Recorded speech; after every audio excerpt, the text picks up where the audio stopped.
అర్థమైన అంశం వైసీపీకి అర్థం కావట్లేదన్నారు చంద్రబాబు నాయుడు గారు.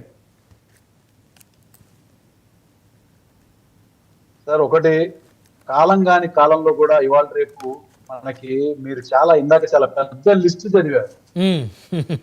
ఏవేవో వాగ్దానాలు చేసుకుంటున్నారు చాలా చంద్రబాబు నాయుడు గారు అని చెప్పని. ఈ కాలం కాని కాలంలో కూడా మనకి దసరాలోనే కేవలం ఈ పెట్రోల్ ధరలు అని చెప్పుకునేవాళ్ళు అనమాట. వాళ్ళు ఎక్కడ కూడా తడబడకుండా బోల్డ్ విషయాలు ఎంటర్టైన్ చేసేవాడు ప్రజల్ని.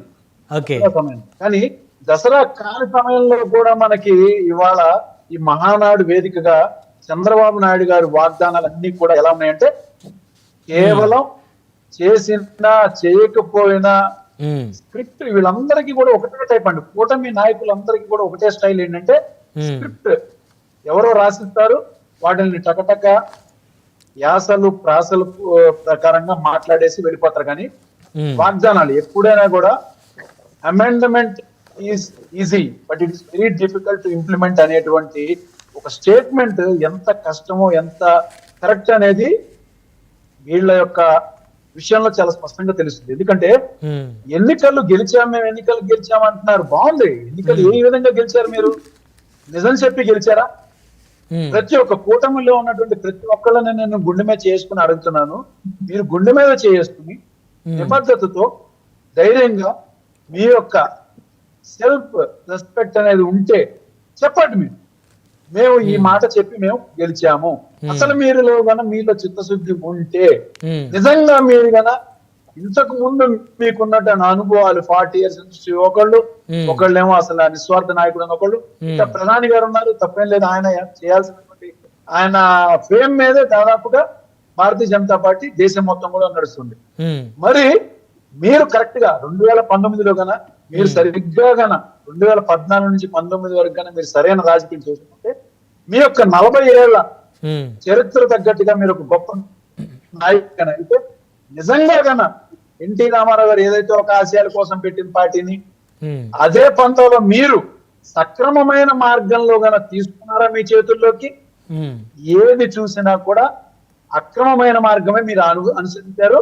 ఆ అక్రమమైన మార్గంలో మీరు ప్రజల్ని కూడా అదే పందాలో మీకు 2019లో ఇచ్చిన రిజల్ట్ కి మళ్ళా ఎక్కడో కూడా మీ కూటమిలో ఉన్న ఎవరో కూడా చూడండి, మీరు గమనించుకుంటే అందరూ అట్టర్ ఫెయిల్యూర్ అయ్యారండి. 2019లో వీళ్ళు చేసింది సరైనది అయి ఉంటే పాలన, వీళ్ళు తప్పనిసరిగా మళ్ళా వీళ్ళ పాలన కంటిన్యూ అయ్యారు. వీళ్ళలో ఎవరికి ఒకరికి సఖ్యత లేదు, ఒకళ్ళ మీద ఒకళ్ళు భూషించుకున్నారు, అన్ని చెప్పారు. చివరాఖరికి ఏం చేశారంటే అమ్మో ఇతను ఏదైతే చెప్పాడో జగన్మోహన్ రెడ్డి గారు సమాధానం మేనిఫెస్టోలో ఏదైతే చెప్పారో అదే చేసి చూపించాడు. 100% జగన్మోహన్ రెడ్డి గారు చెప్పిన మేనిఫెస్టో మొత్తం కంప్లీట్ చేశారు సార్. చేశారండి 99%. సార్ ఒకటి గుర్తుపెట్టుకోండి. మరి చేస్తే ఎందుకు ఓడిపోయారు నరేంద్ర గారు? చేస్తే ఎందుకు ఓడిపోయారు మరి జగన్మోహన్ రెడ్డి గారు? మీకు అదే చెప్తున్నా నేను.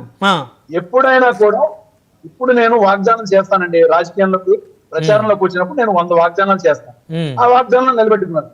కానీ ఈ కూటమి వాళ్ళందరూ ఏం చేశారు?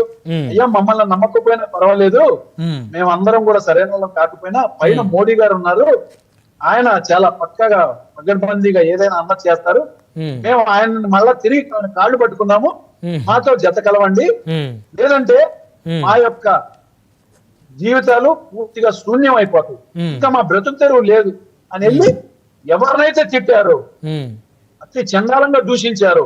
ఇదే మహానాడు వేదికగా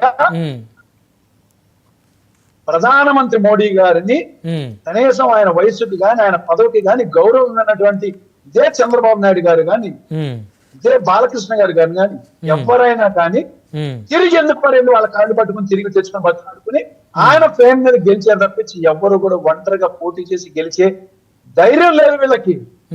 అది కూడా కాకుండా మళ్ళా ఈయన జగన్మోహన్ రెడ్డి గారి దానికంటే మేము ఎక్కువగా మీకు ఇంకా ఫలానా ఇస్తాము, ఇప్పుడు మీరంతా చదివారు పెద్ద లిస్టు, అలా మేము ఇవి ఇస్తాము అవి ఇస్తాము, మళ్ళా సూపర్ 6 ఇది ఒకటి ఉంది, సూపర్ 6 ఒకటి ఉంది, అది చేస్తాము, ఇన్ని చెప్పుకుంటా వచ్చినప్పుడు సార్ ప్రజల అమాయకులండి.